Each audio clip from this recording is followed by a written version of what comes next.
Good morning, everybody. My name's Matt. Welcome to my channel. I've got a coffee on the go. This big beastie thing is Venom. Probably the biggest thing I've printed from my Saturn 3 Ultra. Is it very tall? I'll tell you very tall. It's just over 12 inches tall. I'm not sure what scale it is. It could be 1/8. It is still very big. Right. So I'm in two minds of how I'm going to present this project. One is the unstarted piece, and the other way introduction I could do is a finished piece. So welcome to the unstarted piece and the way forward, how we're going to paint this boring black and white display model. Or we can do something a bit more interesting in some way. Experiment a little bit. So for those of you who like to start at the end, welcome to the end. So this is Venom, finished, and welcome to the finished piece. He's very blue. He's more than blue. His skin tone is quite textured. I'd have to get the camera in close to show you. So let's stop him from pirouetting for a while and have a closer look. Okay, so here's Venom. Ooh, it's a bit of a shake.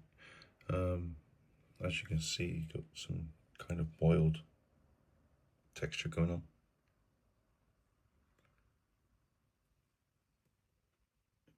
Covered in gloss. I don't like using gloss, but that's that. Yeah, textures all over his body.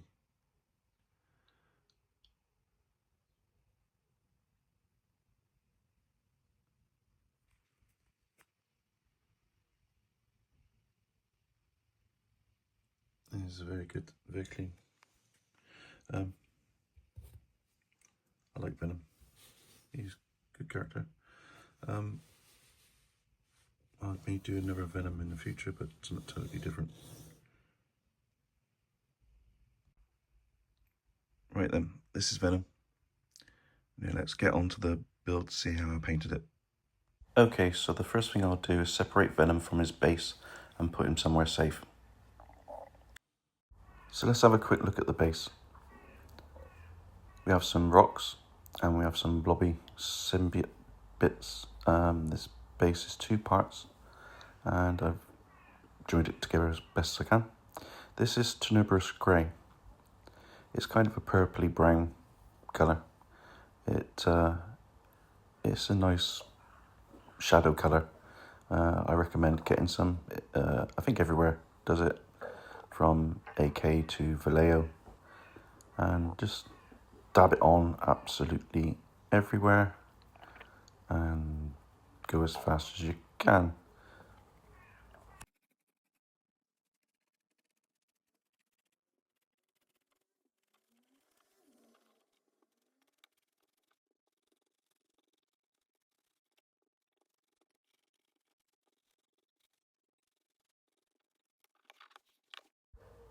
So our next step when that's dry is we've got leather brown and deep brown. So for the next highlight we're going to use leather brown, if it comes out the bottle. There we go. Right then, with our big brush,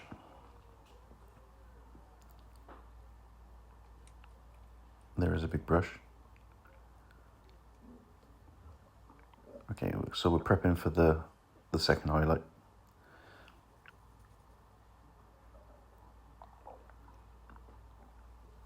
So with our leather brown, we're going to splodge this on as best we can.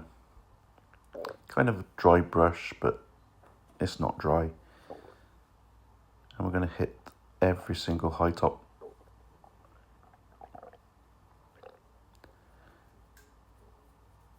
Just move it across the entire model like that, and then we should speed up a bit and get this thing painted rapid time. There we go.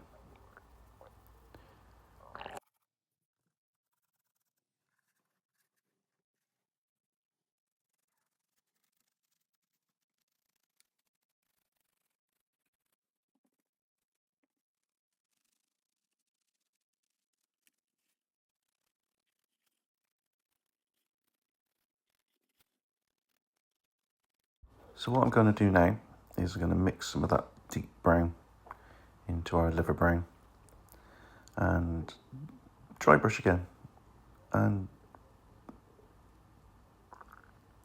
hit the high points. You can see where I'm hitting all the rock areas and stuff, and the mud and that. And you can go lighter if you want to. Bit like that. So we're going to add some light brown to it, light earth. There you go. To the mix, still with the same brush, same colour.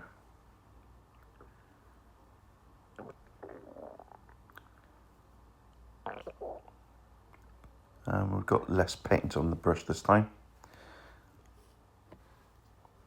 Now I've got to go very high parts of this.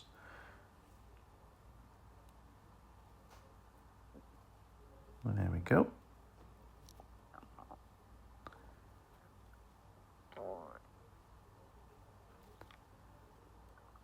And we could take it a bit further with some deck tan.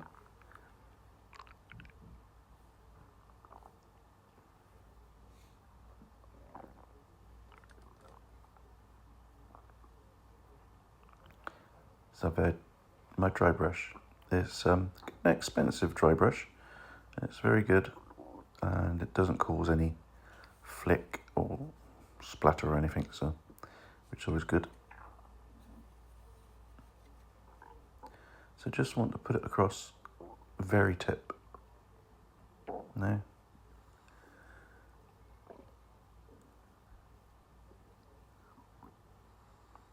Try and catch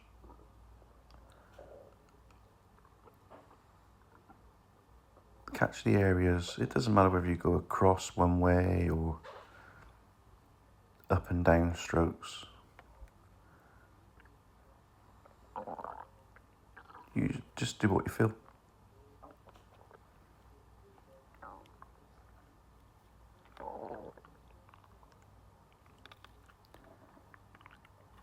Okay, I think that's that.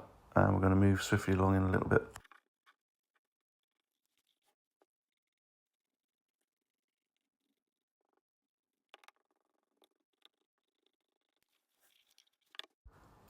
So the last stage for this process is we got some Agrax Earthshade. It's a good earthy colour, perfect for anything really. It's not like non-oil where it'll just deaden everything.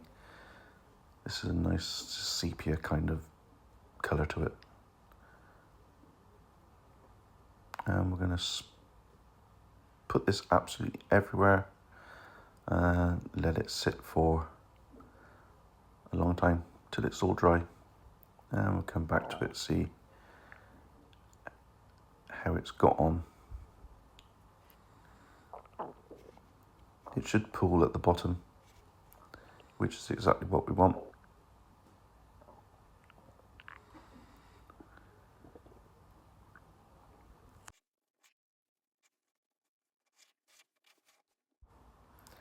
And here's our finished piece. And all we've got to do now is paint the wooden part around the bottom of the the plinth with some charred brown, I think it was. I can't remember. That's that. We'll just get on and do that.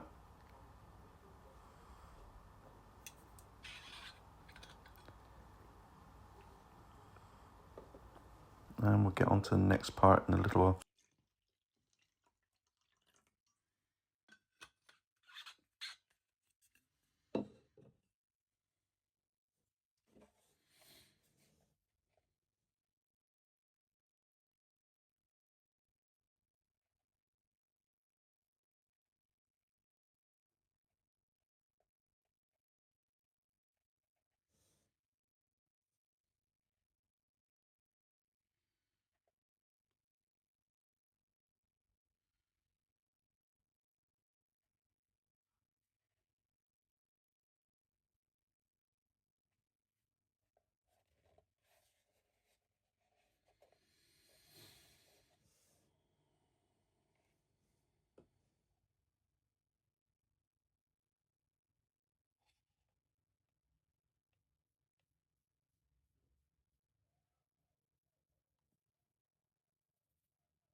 Okay, so this stage, I didn't like what I was doing, and I've gone to a colour called Black Brown by Vallejo, because what I was using wasn't dark enough. It's a wooden base, it's not wooden enough for me. It is textured, and we'll show you how to do that texture thing next. So I've got a bit of water with the mix.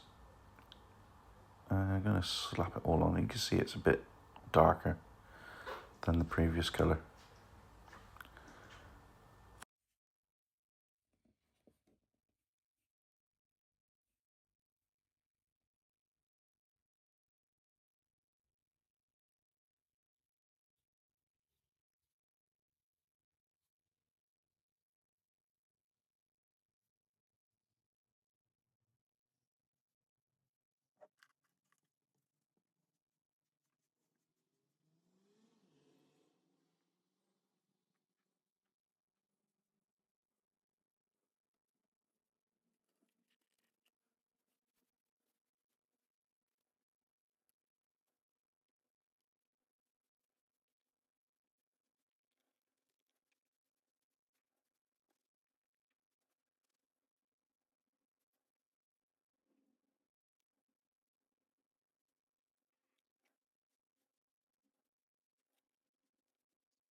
And then we're going to cover the whole thing with, not the whole thing, the whole plinth part, with some non-oil, just to deaden it a bit more.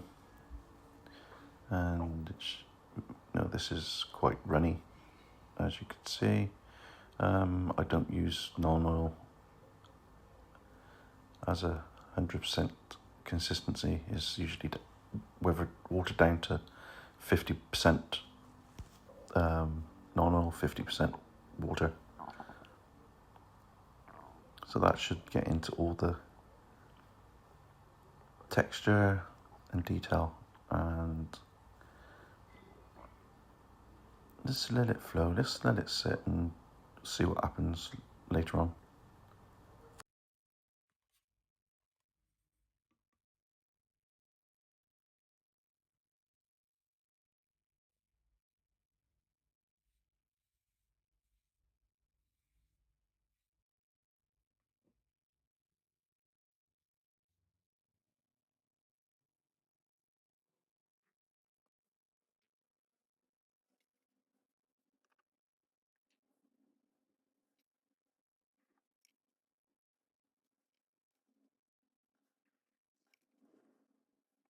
Okay, that's that done. So moving swiftly along, we're on to the Venom.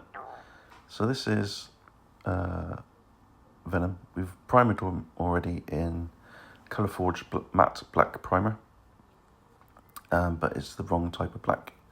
It's still a bit grey, so I've painted the whole thing in black from Vallejo, Game Colour, I think it was. And I've gone over the whole thing, getting everywhere. We've spent ages doing the seams, and you know, it's one of those things that won't be right unless you do it right. So that's that with the black.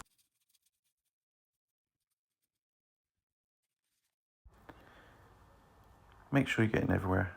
So it's, yeah, if you've got to spin around your brush and go in all directions, then do it. You're probably going to get less brush strokes if you paint in multiple directions. Or you stipple, which is another thing that adds texture. But not on this. We got something planned. Okay, so we got an airbrush, and this is white. This has been watered down quite a lot, and this is a bit of loofah. So what we're going to do is we're going to airbrush through the loofah. So, but my first time doing this, I'm absolutely pooping myself because it might go wrong. So it's left a little mark, and all we've got to do now is expand that little mark on every raised area.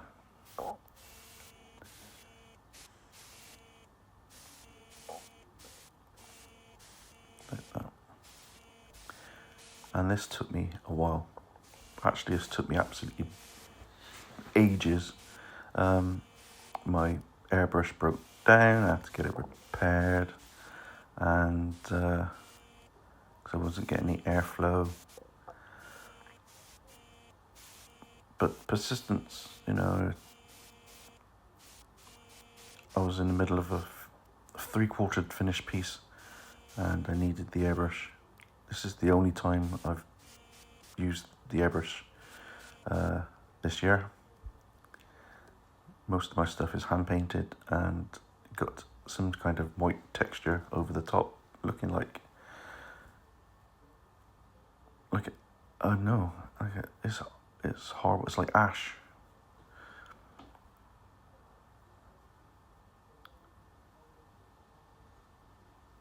So we had to stand him up on the base and spray him. So we've covered the base with cling film, and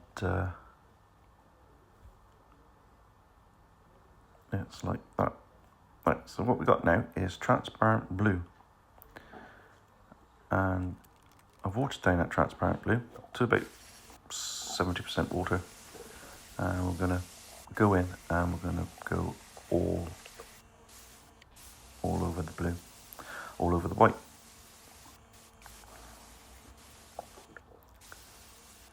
Like that.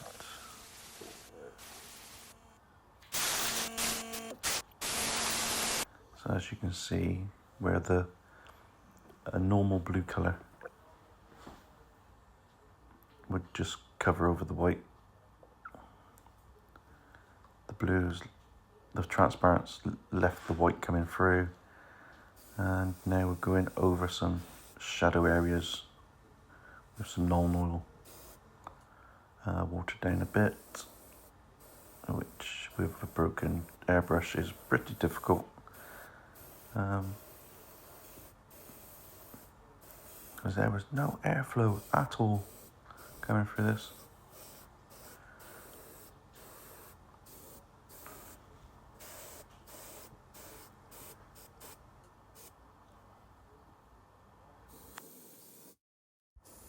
So we're going to get in every crease and shadow area just to make it look a bit darker.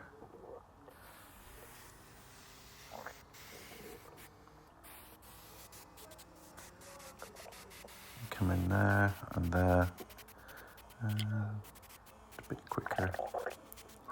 See now, just to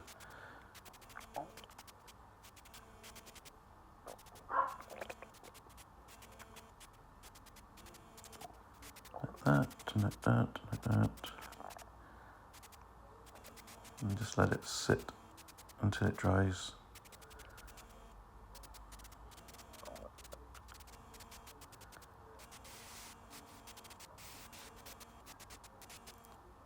And then we're going to come back to it a bit later once it's dry, and we're going to tackle the white. So white's the eyes done. So we're going to do the mouth, which is black red by AK, and we're just going to drop it in there like that.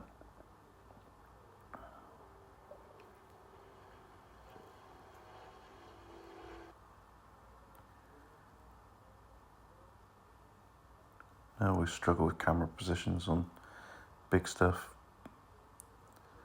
It makes me kind of think I'm not wanting to do big stuff, but this was an inspired experiment, if you can say. So next is orange brown. And orange brown I think we're going to use for the teeth. There we go.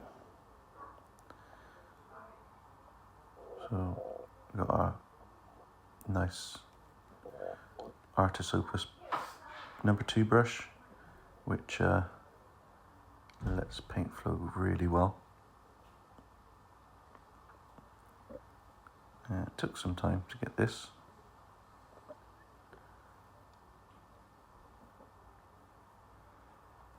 And then when we're done, over the top of the teeth again with light earth.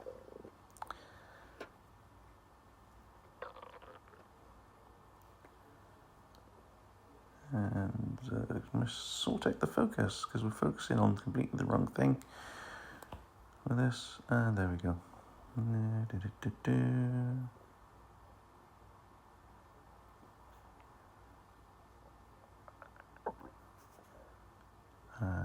teeth are now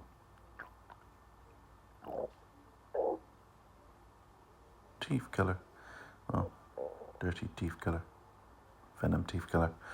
Okay, so that's that. So Deck Tan, my favourite colour, Deck Tan. And Deck Tan we've used on the tips. We kind of just like touch the top of the teeth.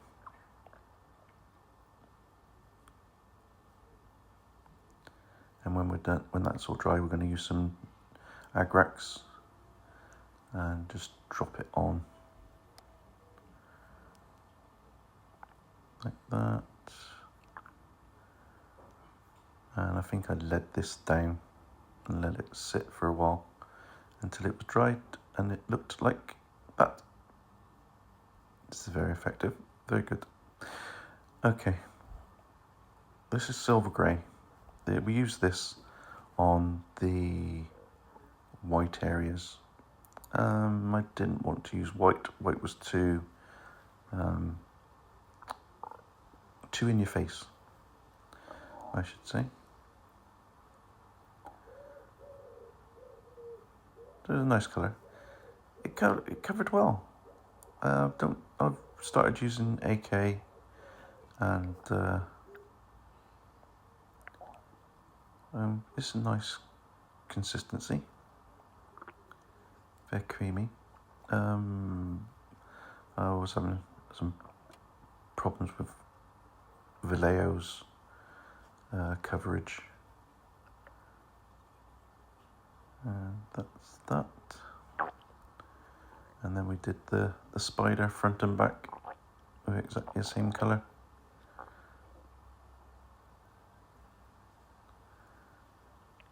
Which took absolutely ages. I think it took me 2 painting sessions and it ended up looking like this, which is great. And the front bit, which is absolutely fantastic. So this is a colour called periscopes. And what we're using periscopes for is to do all the veins. It's a kind of greeny blue, and it worked well with the alien type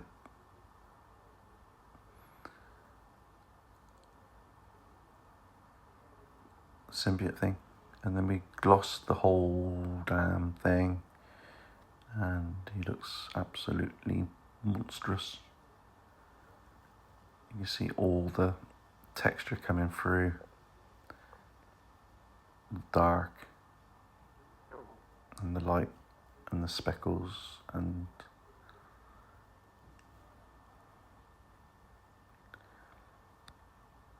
this was a very interesting build. Frustrating, it took me weeks, and I will never do one again. But there he is. I hope you like it, and you can follow, comment, subscribe for the next one. See you soon.